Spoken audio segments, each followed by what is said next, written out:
هستی حاضر در دعایم دیدنی تو هوس آرزویم Fini nous de tes regards miséricordieux. We say your name and sing your praises مشکل گشا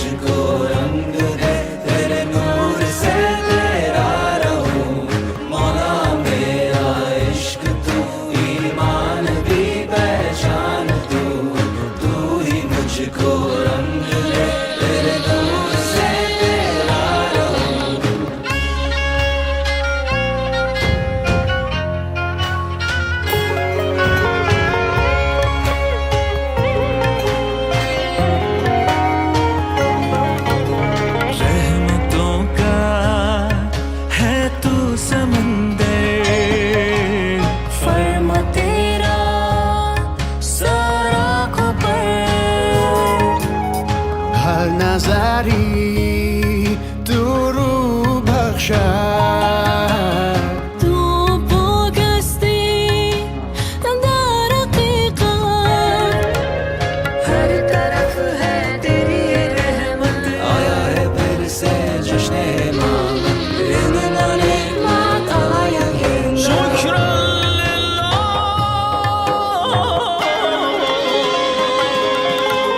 یا امام ای زمان تجھ سے خوشیاں ہیں رواں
Thank you, Mola Papa, for everything.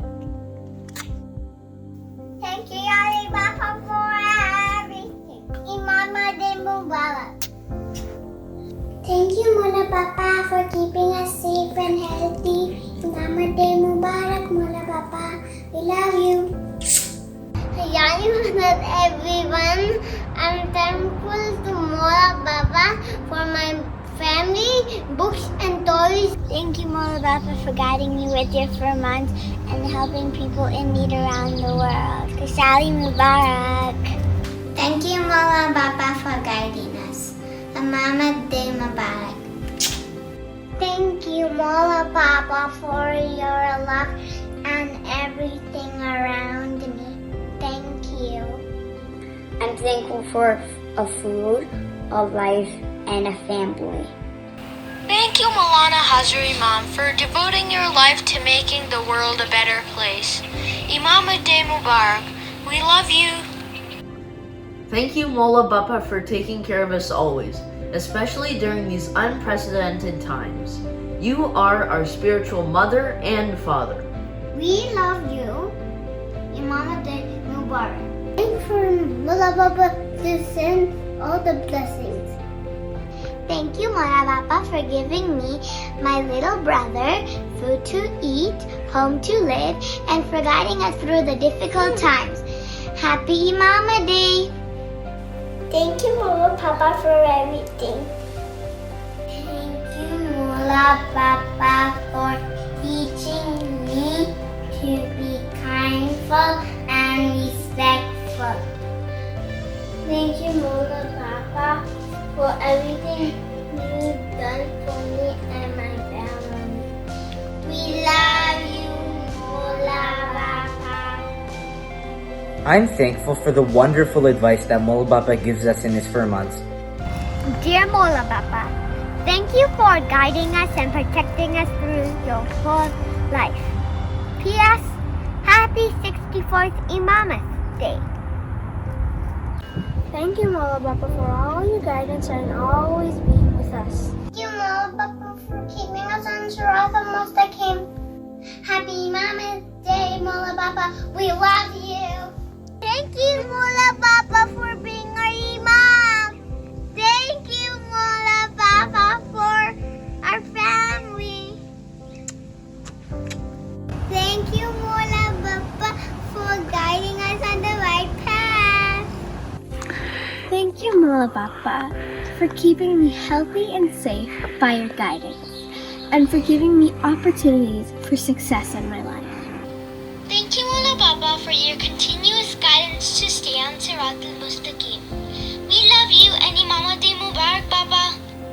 Thank you, Mola Papa, for all the blessings. Thank you, Mola Papa, for always being there for us. Yom Imamat Mubarak. Thank you, Bapa, for my brother. Merci, Bapa, pour mon frère.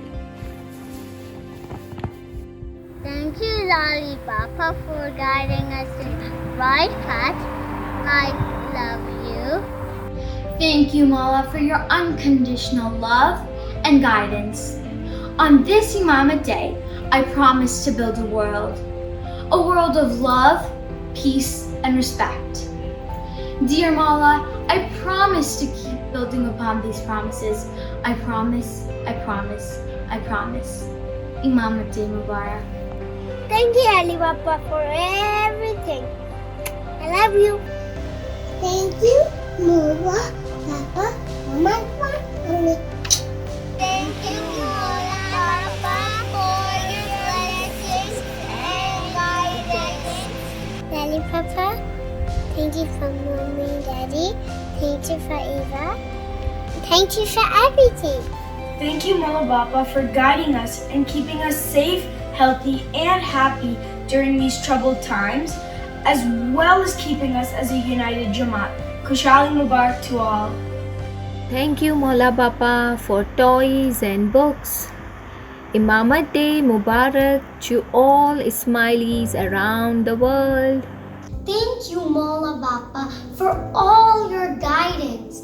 And happy 64th Imamat Day to you all. I'm thankful for a life, a house, and a family. Thank you, and Papa, for taking care of us, and we love you. Thank you, Mola Papa, for keeping your hands on our shoulders. Ameen. Thank you, Mola Papa, for our community and Jamaat. Thank you, Mola Papa, for making me happy. Imamat Day Mubarak. We're strong, we're smart, we're beautiful, we're blessed. We're sisters and we always stick together. Thank you, Hazari Mom, for giving us each other and our families. Kushali Mubarak. Thank you, Mola Papa, for all the opportunities that you bestow upon us, for your continuous guidance through our adversities, and for always having something better planned even if things don't go the way we had hoped. Thank you, Mola Papa, for giving us guidance in all that we do. Thank you for giving the Jamaat a quality of life. We love you, Mola Papa. Mwah. Thank you, Mola Papa, for lighting our way with your guidance. I'm so blessed to have your hands on my shoulders always. Kushali Mubarak, everyone. Thank you, Mola Papa, for guiding us on Sirat al-Mustaqim. We're so grateful for your blessings. Imamat Day Mubarak. Thank you, Mola Papa, for being our ray of light and leading us on the path of Sirat al-Mustaqim. We are so grateful for you. Thank you, Mola Papa. Thank you, Mola Papa, for your blessings and for your guidance, and keep us firm on Sirat al-Mustaqim. Thank you, Mola Papa, for all that you do for us and for showering countless blessings over us. Ameen.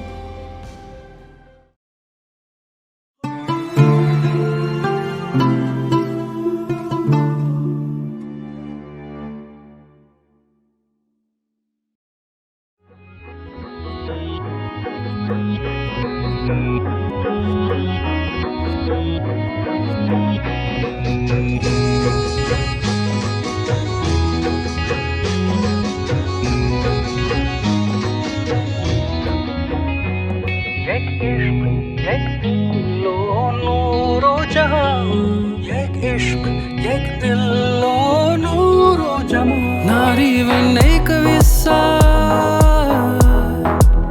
and now you're sat me by. On Nabi all out Ali on Nabi all out Ali. Let's take a moment to really own it. Now that we know it, how can we show it? Mubarak, Mubarak, Mala. Mubarak, Mubarak, Mala. Mubarak, Mubarak, Mala. Mubarak, Mubarak, Mala. Golden Jubilee ujavi, Diamond Jubilee ujavashu. Chamke che taaj tamaro, deenane raaj maro. Ek baar mare gaamde aao, ek baar mare gaamde aao. Sir taaj hamara, aao Karim Shah pyara. Baatu jo eche jamaato didar dyo, baatu jo eche jamaato didar dyo. Hone no na tara, aao Karim Shah pyara. Let's take a moment to really own it.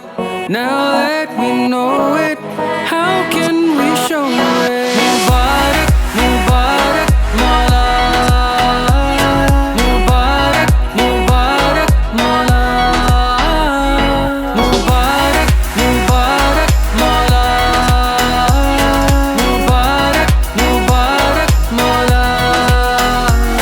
The light that reveals the love that we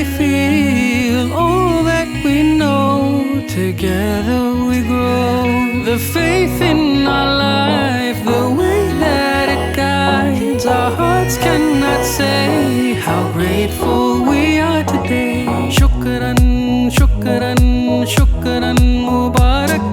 Shukran, shukran, Mubarak, Mawla. Mubarak, Mubarak, Mawla. Mubarak, Mubarak, Mawla. Mubarak, Mubarak, Mawla. Mubarak, Mubarak, Mawla. Shukran, shukran, shukran, Mubarak. Shukran, shukran, Mubarak, Mawla. Shukran, shukran, shukran, Mubarak. Shukran, shukran, Mubarak, Mawla.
On behalf of all the Jamaat present here, I welcome His Excellency, the President of the Republic of Portugal, Professor Marcelo Rebelo de Sousa, to this Darbar.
This morning, I signed an instrument designating the seat of the Ismaili Imamat here in Lisbon, which I have decided to name as the Diwan of the Ismaili Imamat. This historic step to further strengthen the capacities of the Imamat's institutions to better serve the Jamaat's needs. I express my gratitude to the government and people of Portugal for inviting me to establish this seat here. The establishment of this seat provides that the Imamat and the government will continue to work together to enhance the understanding among Muslims and non-Muslims and contribute to peace and stability around the world. We now have, alhamdulillah, Portugal as our partner.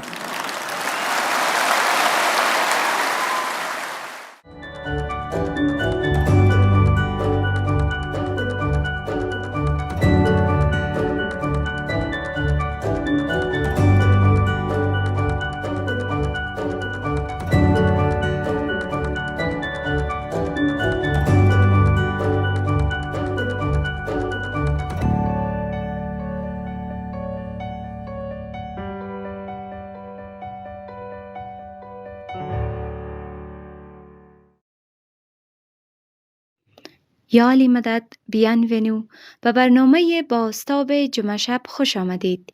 من عمر سچدینه هستم. امشب از تورنتو میزبان شما هستم. تمام اعضای جماعت و همچنین اعضای خانواده هایشان از سایر ادیان که از سراسر کانادا و از سراسر جهان ما را تماشا می کنند استقبال گرم می کنم. قبل از این که ادامه بدهم می خواهم خاطر نشان کنم که با شما از قلمرو سنتی میسیسو ساگا، انیشینابا، چیپاوی، وندات و هودنوسانی در میان ملت‌های دیگر که اینجا زندگی می کنند با شما صحبت می کنم. در اینجا 630 ملت اولیه وجود دارند و اینها محافظان سنتی این سرزمین هستند. مفهومی که ما باید به خوبی درک کنیم. با توجه به درک ما از مفهوم امانت یا اعتمادی که خداوند برای ما قرار داده تا از این سیاره‌ای که در حالی که ما اینجا هستیم به خوبی مراقبت کنیم. این البته یک آخر هفته بسیار ویژه و خاص برای همه ما است. البته روز یکشنبه روز امامت است و همچنان که جماعتخانه ها یکی پی هم باز شدند و امیدوارم که چانس حضور در آن را با خانواده های خود داشته باشید. همچنین یک آخر هفته پر از برنامه ها به مناسبت رویدادهای دیجیتال وجود خواهد داشت. پس امیدوارم این چانس را داشته باشید که در این ماجرا هم شرکت کنید. امشب ما برنامه را با رئیس صاحب کانسل ملی کانادا محترم امیرعلی کاسم-لکا شروع خواهیم کرد. بعداً برنامه را با صحبت‌های محترم دیوید جانستون که ایشان 28مین فرماندار کل کانادا بودند ادامه می‌دهیم. بعد از آن دکتر الوایس کریم دامجی به ما ملحق خواهد شد که در مورد روز امامت روشنی خواهند انداخت و در اخیر مثل همیشه برنامه را با پارچه های موسیقی به پایان خواهیم رساند و حالا به جناب رئیس صاحب امیرعلی کاسم-لکا خوش آمدید گفته و از ایشان میشنویم. My dear brothers and sisters, Ya Ali Madad.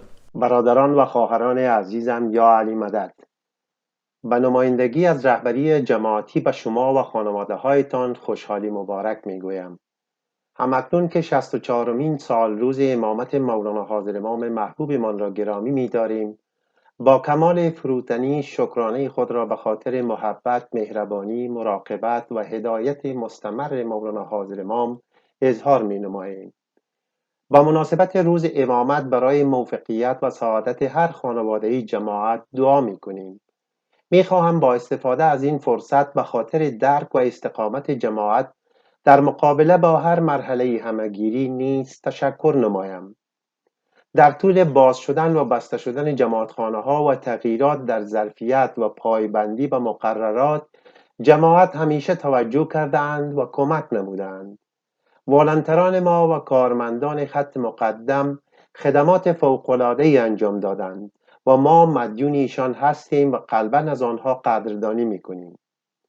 در چند هفته گذشته حکومت‌های ایالتی محدودیت‌های مربوط به عبادتگاه‌ها را کاهش دادند. بر این اساس ظرفیت حضور در جماعتخانه‌ها افزایش یافته است. کانادا پیشرفت چشمگیر با برنامه‌های واکسیناسیون داشته و این اجازه داده است که در بسیاری از زمینه‌ها محدودیت‌ها کاهش پیدا کنند و به تدریج به حالت طبیعی برگردیم. انشالله چیزهای زیادی در انتظار ماست. امشب می‌خواهم در مورد یک اقدام مهم که به منفعت جماعت است و اخیراً شروع کرده ایم صحبت کنم. این برنامه 10,000 چای یا 10,000 چایز نام دارد. این یک فضای آنلاین است که اعضای جماعت در آن می‌توانند با یکدیگر بر اساس منافع و اهداف مشترک پیوندهای شخصی و حرفه‌ای ایجاد کنند. از طریق این جوانان و بزرگسالان جماعت با یکدیگر آشنا می‌شوند، شبکه‌های شغلی و شخصی خود را گسترش می‌دهند و بهترین روش‌های کاریشان را به اشتراک می‌گذارند. این فضای آنلاین برای همه اعضای جماعت و خانواده‌هایشان که بالای 18 سال سن دارند در دسترس است و 3 خصوصیت اساسی دارد. خصوصیت اول ارتباط است که علایق و اهداف مشترک ثبت نام کنندگان را به همدیگر مطابقت می‌دهد. خصوصیت دوم ساعات کار است که به جماعت اجازه می‌دهد تا در یک محیط صمیمی و غیر رسمی با رهبران ارشد صنایع مختلف گفتگو کنند. خصوصیت سوم لیست نام اعضا است که به ثبت نام کنندگان اجازه می‌دهد که بتوانند اعضای جماعتی را که در زمینه‌های خاص مهارت دارند جستجو کنند و با آنها ارتباط برقرار نمایند. برنامه 10,000 چای شبکه‌سازی و مشاوره را در مقیاس قابل توجهی تسهیل می‌دهد. راهنمایی و کمک به یکدیگر به اشتراک گذاشتن آموخته‌ها و موفقیت‌ها از جمله اصول اساسی دین ما هستند. همه ما این را می‌دانیم. از طریق این برنامه جوانان ما می‌توانند با رهبران بسیار موفق ارتباط شخصی برقرار کنند تا از تجربیات آنها بیاموزند و در مورد صنایعی که در آن فعالیت دارند و روندها و فرصت‌های جدید اطلاعات کسب کنند. زیربنای این پلتفرم راهنمایی‌های حاضر امام است. مربیگری کاری است که ایشان قویاً تشویق کردند.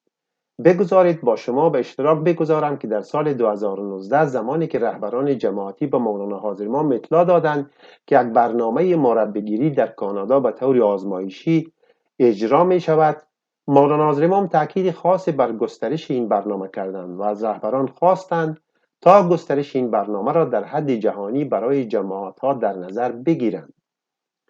بر اساس راهنمایی‌های امام است که ما پلتفرم 10,000 چای را توسعه می‌دهیم. به هر جوان جماعت و به بزرگسالانی که می‌توانند خدمات مشاوره و راهنمایی ارائه دهند تشویق می‌کنیم تا در این برنامه ثبت نام کنند. ما همچنان از بزرگسالانی که می‌خواهند با یکدیگر درباره مشاغل و کسب و کارهایشان ارتباط برقرار کنند دعوت می‌کنیم تا به این برنامه بپیوندند. یک جلسه آنلاین می‌تواند فقط 15 دقیقه باشد. گاهی اوقات یک مکالمه 15 دقیقه‌ای با یک مربی می‌تواند یک آینده و سرنوشت را تغییر دهد. عبارتی وجود دارد که می‌گوید اینکه چه کسی را می‌شناسید همانقدر مهم است که چقدر می‌دانید و برای حرکت به جلو شما نیاز به یک اسپانسر یا حمایت کننده دارید.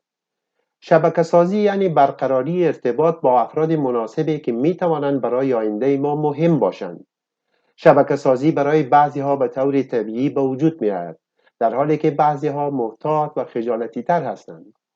در هر صورت شبکه سازی ابزار قدرتمندی است که ما جماعت را با آن تشویق می کنیم.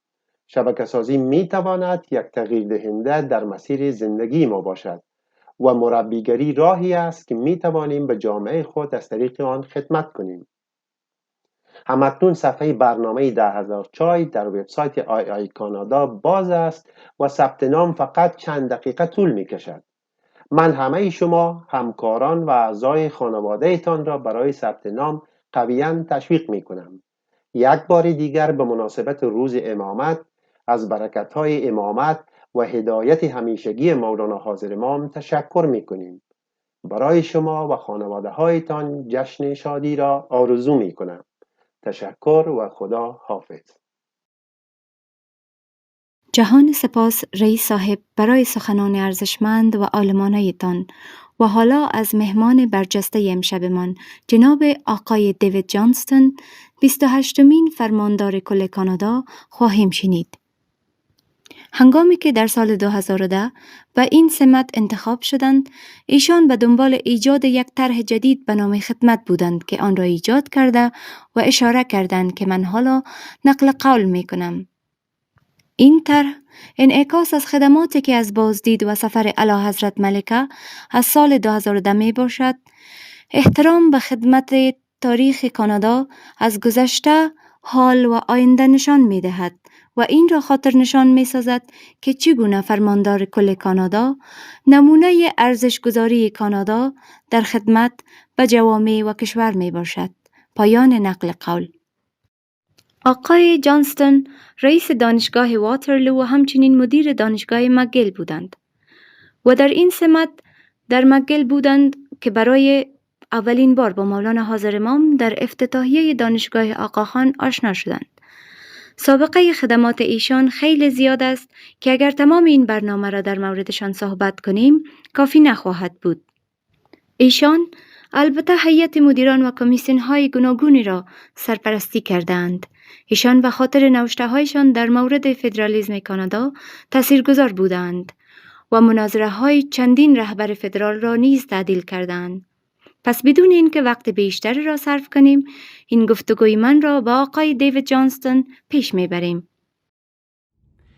Mr. Johnston, it's so good to see you once again. You know, the last time I saw you face to face was 5 years ago. I think it was back in 2016 during the Rio Olympics. And I had asked your office, I had asked if we could do the interview on a beach, and you were gracious enough to agree. And it was a wonderful day. You had arrived in a Canada sweatshirt as well to cheer on our team. So much has changed, Mr. Johnston, in the past 5 years. We are, of course, in the midst of a global pandemic.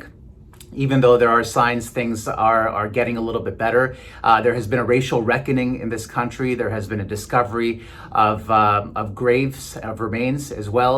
I would say that, you know, this country is in the midst of growing up. How would you consider or characterize what this country is going through right now? Well, of course, we live in a period of great change and acceleration of change. And we've just celebrated Canada Day. And we look back on our history both with pride and also with a recognition that we've made mistakes along the way, some of them really very sad and serious ones, and the path of reconciliation is an important one. And what gives me great hope and great encouragement is the sense of all Canadians joining in that reconciliation path and drawing from the strengths, the things that we have done well in this country, to guide us as we overcome the things that we haven't done well and ensure that the future for all Canadians will be a very bright and promising one in a world of change, and where we will be able to be resilient and adapt to that change and ensure equal opportunity for all in Canada. I want to turn now, if I may, to your wonderful book, which was so eloquently written, all of those letters. The book is called The Idea of Canada, Letters to a Nation. And you've written to various people whom you've befriended during your lifetime. And one of those people, of course, is His Highness the Aga Khan. As you know, on Sunday, he is celebrating his 64th anniversary as leader or Imam of the world's Shia Imami Ismaili Muslims. And I'm just wondering if you could perhaps read a passage from that book and from that letter. Oh, with pleasure. You know, what an extraordinary accomplishment in the journey of His Highness, 64 years as the Imam. And not only has he been such an important leader for his people, but he has been such a figure for the whole notion of pluralism and understanding one another in the world. I salute him so much and congratulate him on 64 remarkable years. And you're right, Omer, in the book, The Idea of Canada, which I wrote while I was Governor General, it's my habit of writing letters, handwritten pen letters that sometimes prevent a little bit of a challenge in terms of my legibility, but my assistant wonderfully usually types them out so people can have them. And so we collected some of those letters, some that in fact I had written before then, and some that we wrote for the purpose, and some actually posthumously to people that I would have written to had they still been alive. But the one that I wrote to His Highness was on the diplomacy of knowledge, and it was subtitled Create a Smarter, More Caring World. And just to read one passage from that book, let me say this, of what I said in those lines. In your address to a convocation audience at the University of Ottawa, you described your way of thinking and seeing as sharing internationally in the hard work of intellectual inquiry. I call your speech and your approach the diplomacy of knowledge, different words for the same technique. The diplomacy of knowledge is our willingness and ability to work across disciplinary boundaries and international borders to uncover, share, and refine knowledge. Thomas Jefferson's brilliant metaphor of a burning candle is still, I think, the best way to illustrate the concept of the diplomacy of knowledge and its incredible power. The candle of flame symbolizes not only enlightenment, but also the transmission of learning from one person or group of people to another. When I light my candle from the flame of yours, your light is not diminished. Just the opposite. The light from both our candles shines brighter and all around us. In physics, it's called candle power. So that's the diplomacy of knowledge, which I think His Highness has been practicing and promoting so ably through his 64 years. And it's particularly appropriate for Canada, where we believe that you can have equality of opportunity and excellence too, that each of those two values or concepts reinforces one another. And we'll define the sovereignty of nations in the 21st century by how well a particular society or nation enables each of their people to grow to the very extent of their talent, and in fact that those limits expand, and out of that draws the excellence that constantly permits us to work for the improvement of humankind. On a very practical level, just to pick up on that Jeffersonian concept of lighting a candle, how do the rest of us do that? I mean, in a day and age and at a time when, people have become increasingly more atomistic, there has been perhaps less of a desire to engage in calm and civil discussion. People tend to get very fiery. They have very visceral discussions on various matters. On a practical level, how do we all help each other light each other's candles? Well, I think we begin by listening. My grandmother used to say, David, you've got 2 eyes and 2 ears and 1 mouth, and use those proportions appropriately.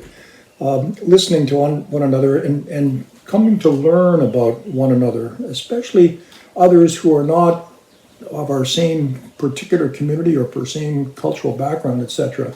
And in that understanding of the other, I think, comes the ability to collaborate and work together. I've watched my children grow. We have 5 daughters, now 14 grandchildren, and our 5 daughters began international exchanges at age 12. And they've been exposed to some difference through their church and their volunteer activities. They were exposed to poverty and so on. But in the international scene, it was truly different cultures. And 4 things happened to them that were quite dramatic in their formation, comme on dit en français. First of all, they became more curious. Their whys became more penetrating ones. Secondly, they became more tolerant. Not just, you're different, that's okay, nobody gets hurt, but what lies behind that difference? Thirdly, their judgment became better. They were always interested in this other side of the story, looking at something from a different angle, getting a perspective on it. But the most important thing that happened, Omer, was they became more empathetic. Empathy, not just sympathy, I feel sorry for your plight, but empathy, I see your plight and I walk in your shoes together. And I think that's a great feature of Canadian life, that we do have this notion of equality of opportunity and excellence too, and that we by nature are an empathetic people. And in each of our lives, I think we want to reflect that by listening and then reaching out to help the other, not to have a world that's focused only on the I, but very much focused on the we. I actually didn't know this, but your association to His Highness goes back almost 40 years. 4 decades is a long time. And I'm just wondering if you would feel comfortable sharing a story or an encounter that you remember particularly fondly. Well, there are a number because he's such an extraordinary person, and Sharon and I treasure all of those. She too has a great admiration and a great friendship with him, a real personal bond of respect and affection. We first met him in Karachi, Pakistan in 1980 when he was opening the Aga Khan University and the Aga Khan Hospital. I was principal of McGill University at the time, and we partnered with the Aga Khan Hospital and University, as several other North American universities did, McMaster for the program in nursing, and McGill partnered with them in the clinical work, the outpatient clinics and the clinics in regions across Pakistan, which was somewhat of a novelty. And it was our Department of Public Health and Epidemiology, led by Walter Spitzer, who was just a phenomenal leader in outreach and developing the delivery of health services at the local level, which were appropriate to the culture of the particular environment. And at the time with McMaster's School of Nursing, we were educating young girls to be nurse practitioners. And that was very uncommon in Pakistan at the time, particularly females attending to the health needs of boys and men. And just overcoming that particular cultural gap, quite apart from dealing with the health needs of community medicine, was a challenge. And His Highness, of course, just led it brilliantly and brought together this expertise from North America and other places and made it appropriate for the local cultures, which were just very important for the development at that time. That was just one of many of the remarkable initiatives he's led, with this great sense of reaching out to the other, but this great sense of pluralism, and out of different points of view, different cultures, one can establish collaboration that's very, very powerful. And so that was our first, I think, encounter in a very substantive way, but we continued at McGill to be involved with his work in the world and then developed a friendship that we cherish very much. And as I mentioned, it goes back 40 years. You mentioned the mutual love of sport, the where you are both aligned in terms of really living the act of pluralism and making sure that those differences are celebrated in society. What else do you most admire about him? I think the values that he's brought to a world of challenge, his clarion voice about pluralism and regard for the other, which he has not only preached, but he's practiced so well.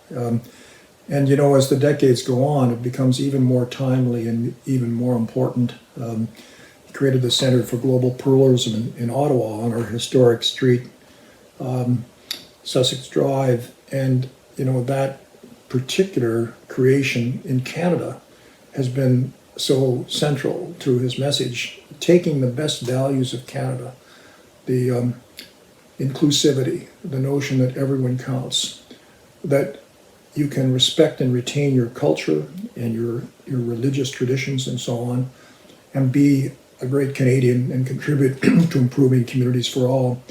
And bringing that message to the world that we prosper when we learn to understand one another, and then we learn to come to partner with one another, to collaborate with one another, and then do things with one another that's good for both societies at the same time. A timeless and wonderful message that has been so clear and so important and so wonderfully delivered by His Highness. One of the quotes that I keep on going back to at various points in my own life of the Aga Khans is a commencement speech that he gave at Brown University.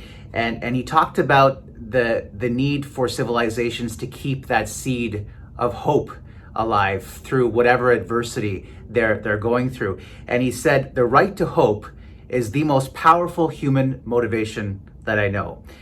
I think it'd be safe to say that you would share that same sentiment. How do you keep hope alive in the face of so much adversity?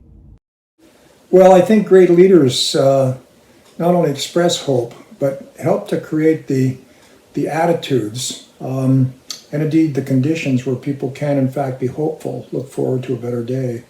Following the book called The Idea of Canada, we wrote a couple books on innovation, and then we wrote a book called Trust and the Importance of Trust in Any Society. The book we're working on now is Empathy, which, as I mentioned earlier, is not simply sympathy. I feel sorry for you, but it's I understand your situation, and we together will work to improve it. And I see trust and empathy as the two sides of a single coin. But the edge of the coin, what holds them together, is hope. Out of trust and out of empathy comes a sense of hope. Together, we will take our situation and make it better for all. And His Highness just epitomizes that so well. What's your read on what we're going through right now? Do you feel that we have that sense of hope? It seems like the world is split in some ways. As things are gradually opening up, there is, as I mentioned, that sense of optimism. On the flip side, there are areas of the world, the developing world, that are still desperate for things like access to vaccine. What's your read on the situation? I know it's a massive question to ask, but what are your thoughts? Well, the good and the bad. I think the bad is that we have seen change that has been unhelpful, be it climate change, be it global financial crisis of 2008, be it the pandemic that has sprung upon us, be it the digital revolution, which I regard as a great tool for improvement for the human condition, but it's also had its downsides with how false news and social media have created populist notions that have very little to do with improving the human condition. So we've seen, 3 or 4 great changes, and perhaps the most important one is the rapidity of the speed of change, that the geometrical progression of change going this way, especially led by the digital revolution, and our ability to manage that, the human interface, has been leaving quite a gap. But then we turn to the bright side. It took over 3 centuries for the printing press to reach a majority of the population of Western Europe from the 15th century on. And that transformed Western Europe from being a backward civilization to being ahead of Islam or China or India or other great cultures. It took less than a decade for the internet to reach a majority of the world's population from 1993 to 2003. And what a transformation that's been. But that has brought knowledge, data, information, knowledge with any luck, wisdom, to every corner of the world at almost no cost. So all of a sudden we have knowledge that is accessible to all. That's really a remarkable opportunity for hope. And take the pandemic, which is such a scourge.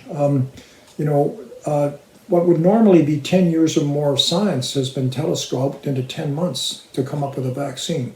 Extraordinary accomplishment. And in this country, Canada, I'm very hopeful that, in fact, we'll set the Guinness Book of Record achievement for 90% plus of our population being vaccinated as a way of each of us combating this and ruling in this vaccination and then ruling in this virus, and then use all our efforts to extend that same movement to all countries around the world to get people vaccinated so that we vanquish this particular virus and others that come along. For me, those are very, very hopeful things. And I draw great strength from this country as it's faced other obstacles, including some of the tragic histories of our past, and say, with a sense of real inclusivity and collaboration, that we shall overcome, and it will be a better day for all. I think you touched on something so significant there. It's not just adapting to the changes we're seeing in society, but also showing a certain level of resilience. And that, I think, is what has struck me most about humanity and all the stories that I've covered. I remember being in Indonesia a few years ago covering a tsunami, and there was a gentleman who had just lost basically his entire house, his entire family. And despite that, the day after, he showed up to the site and was helping other families locate their children in the rubble. And to me, that's extraordinary. Yeah, Darwin once said that it's not the strongest or the most powerful of the species that will survive, it's the most resilient. And resilience, I think, is a really important quality. But it's resilience that's based on, again, the sense of hope that we spoke of earlier, and it is taking the current situation that you have and making the best of it. And with any luck, being able to reach out to others who are in a more fortunate position, who will extend the hand of empathy and trust to overcome that particular situation. I look at the story of the Ishmaeli people in Canada. This country's been built on waves upon waves of immigrants. Hugh MacLennan, our great novelist, once said that Canada's a nation of losers. Well, he didn't mean that we were bereft people. He meant that so much of our population are immigrants who come from very unfortunate circumstances, oppression, starvation. My family emigrated from Ireland when the potatoes ran out in the 1840s, etc. But they come to Canada with a hope and a sense that life will be better for our children and our grandchildren. And what is more with those waves of immigrant is they have not only made that life better for their own family, but for people around them, the whole society. And that, for me, is Canada. So when the Ishmaelis in Uganda were being very seriously persecuted, driven out of their homes, in some cases, fear of their life, the government of Canada reached out and said, we are there to help.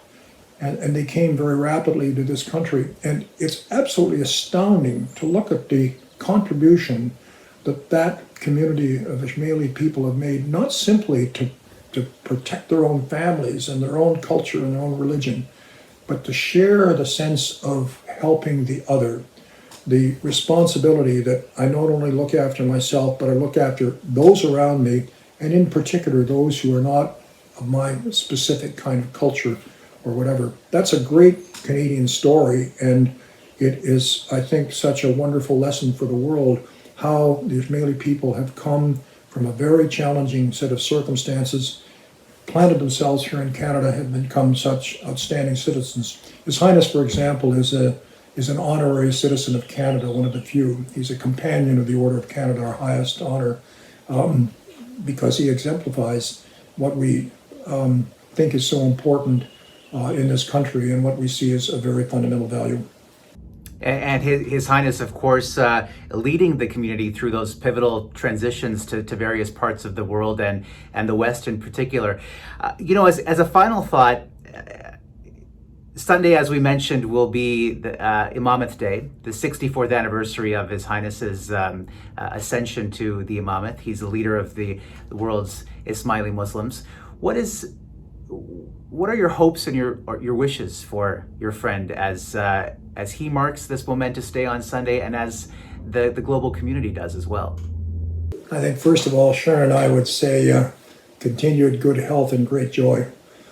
And secondly, how much we and all Canadians admire your leadership. And I guess my hope, my prayer would be that it not only continues, but it has an even greater impact on the world around us of living the values of pluralism, inclusivity, and concern for the other. Well said. Mr. Johnston, thank you so much for your candor, your grace, your immense perspective, and I'm deeply grateful for the conversation. Hopefully we can do this in person, maybe on another beach somewhere else or closer to home. You bet, Omer. Let's not wait for the next Olympics to do it. Take care. Look forward to it. Thank you so much. حالا از دکتر الواعظ کریم دامجی که در مورد برکت روز امامت صحبت می کنند خواهیم شنید. اگر شما به جماعتخانه بلریف در ادمنتون بروید، به سادگی ایشان را به عنوان موکی صاحب می یابید. ایشان همچنین رئیس بخش چشم در دانشگاه البرتا است.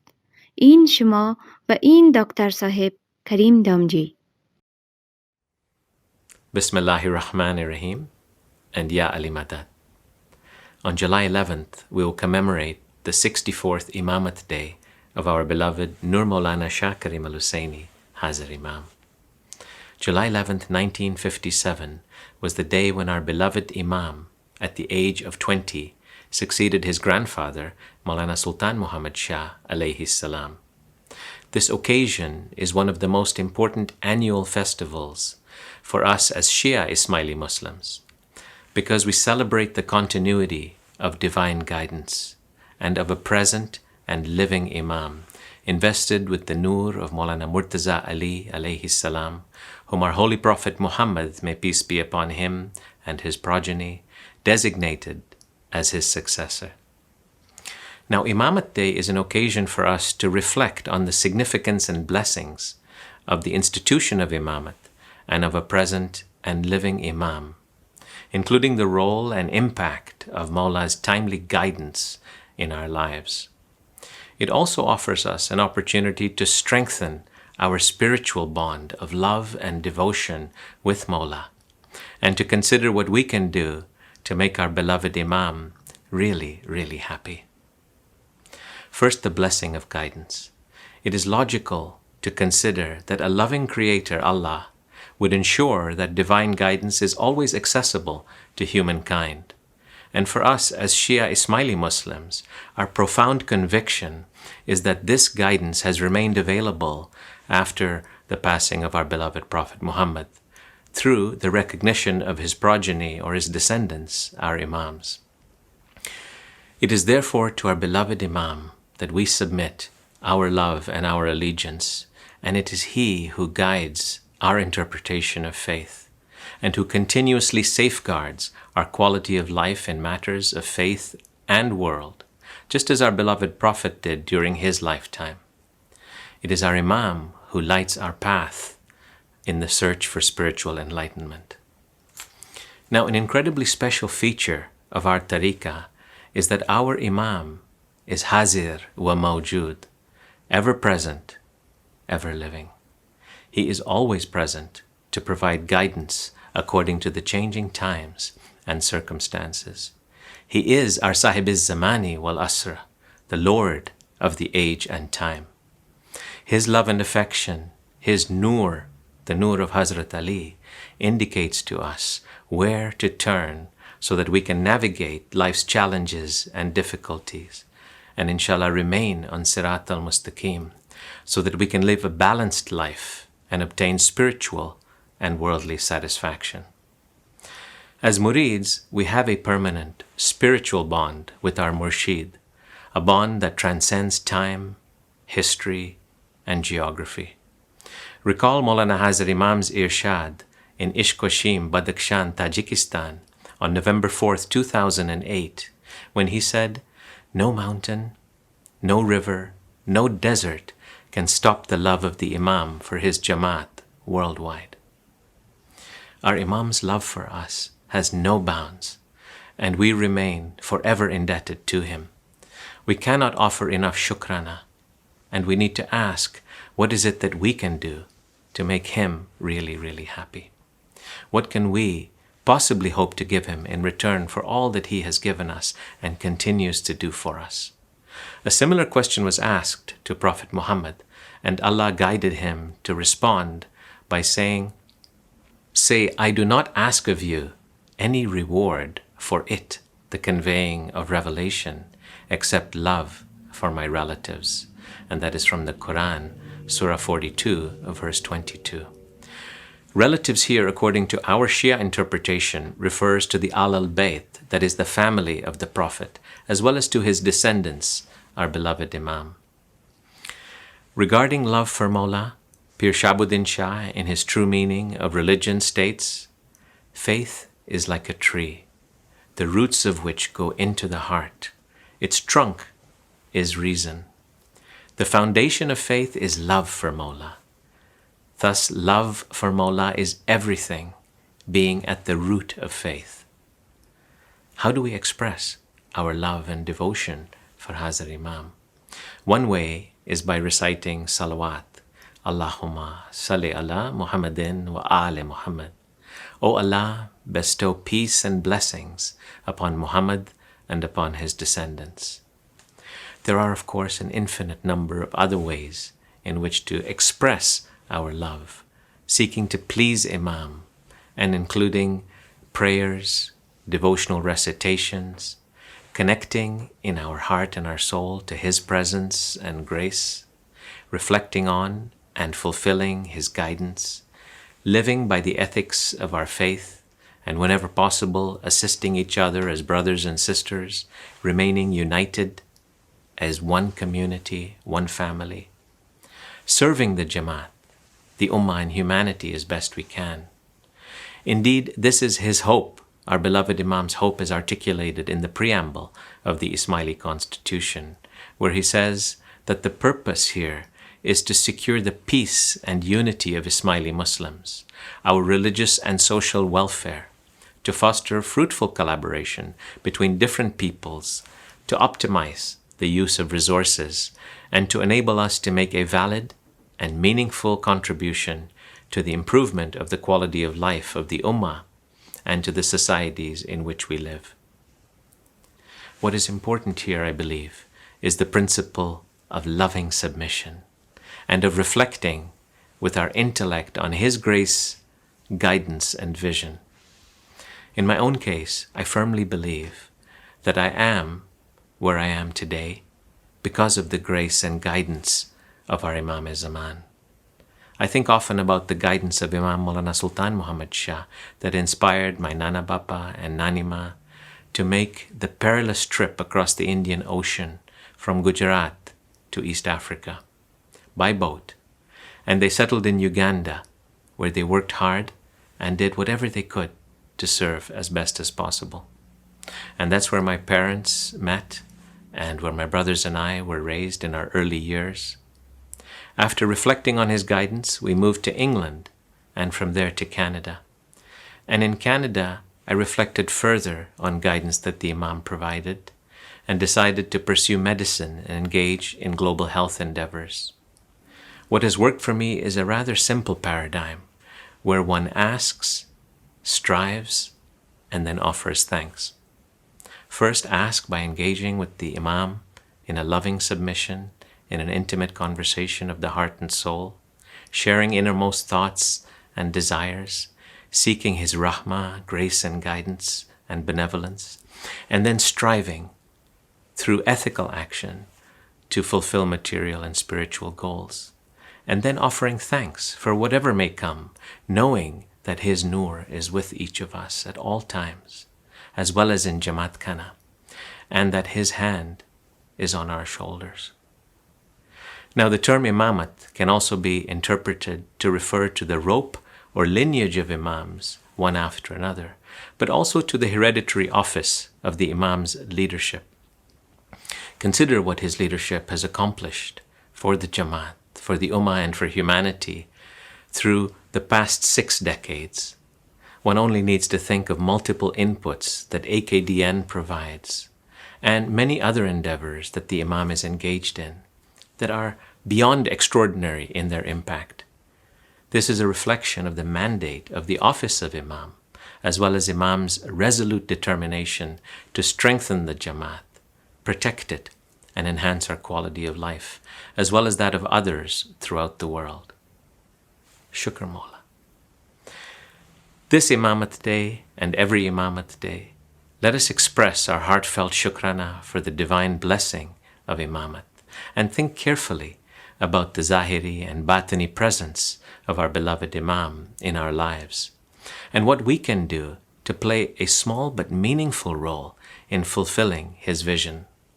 Let us also resolve to strengthen our love for Mawla, to do the deeds that inshallah win his love.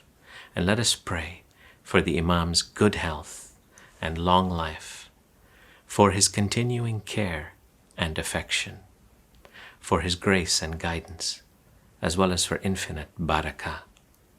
May we be blessed with the strength of faith and spiritual enlightenment to guide us at all times, and may all our good wishes be fulfilled. Imamat Day Mubarak. Before we end today's program, don't forget that celebrations for Imamat Day are just beginning. There is a full weekend of exciting programming planned on the Ismaili TV, including musical performances and feature films. As well, on Sunday, July 11th on iicanada.live, there will be an opportunity to view the broadcast of a virtual reception held at the delegation of the Ismaili Imamat in Ottawa to commemorate Imamat Day. For more details on this weekend's programming, please visit iicanada.org. حالا وقت آن است که پارچه های موسیقی را بشنویم و امشب ما برنامه هر نقطه توسط کیفور را خواهیم دید که توسط 4 هنرمند جوان که در مورد قدرت داشتن امام زمان و عنوان راهنمای ما صحبت می کنند. روز امامت بسیار بسیار مبارک و وقت خوش داشته باشید.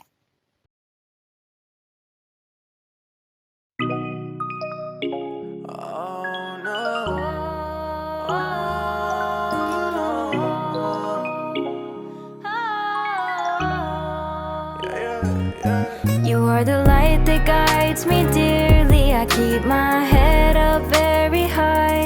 You are the only one who sees me as the girl who can touch the sky. I stay grounded, keeping steady. Your silence speaks to me. Your presence is not visible, yet I feel your company. And you just let me grow. You show me how to trust in the truth, cause all I got is from you. It's not easy sometimes, but you just give me the sign. You're in my heart, in my mind. I've been trying to find my way back, all onto the light that guides me. Even when I think I'm much, I know that you're right beside me. And I won't go astray, it's okay if you help me put my troubles away. And it's not a lonely road if you're there. With you I can go anywhere. I ain't gonna check the time, tick tick tock, every minute. Every time I be on my own, really, I just feel alone. Push up, I be getting to the limit, but close my eyes and then I think about it. Faith that no one never live without it. With a new smile, take a step back, realizing that I should've never done it. You always there for me. Fear in my eyes, see you care for me. Word in the palm of my hands, give thanks for the good and the bad is shaping me. Blessings on blessings, plain to see. Look at the man that I came to be. Now I wanna face what's next though. Now I wanna be my best though. And you just let me grow. You show me how to trust in the truth, cause all I got is from you. It's not easy sometimes, but you just give me the sign. You're in my heart, in my mind. I've been trying to find my way back, all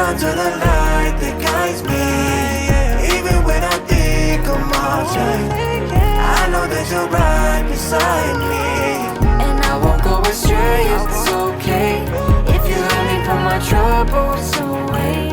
And it's not a lonely road if you're there. With you I can go anywhere. I could go anywhere. Yeah, I could go anywhere. Oh, I could go anywhere. Yeah, I could go anywhere. Oh, and I've been trying to find my way back, on onto the light that guides me. Even when I think I'm marching, I know that you're right beside me, and I won't go astray. It's okay if you help me put my troubles away. And it's not a lonely road if you're there. With you I can go anywhere, and I won't go astray. It's okay if you help me put my troubles away. And it's not a lonely road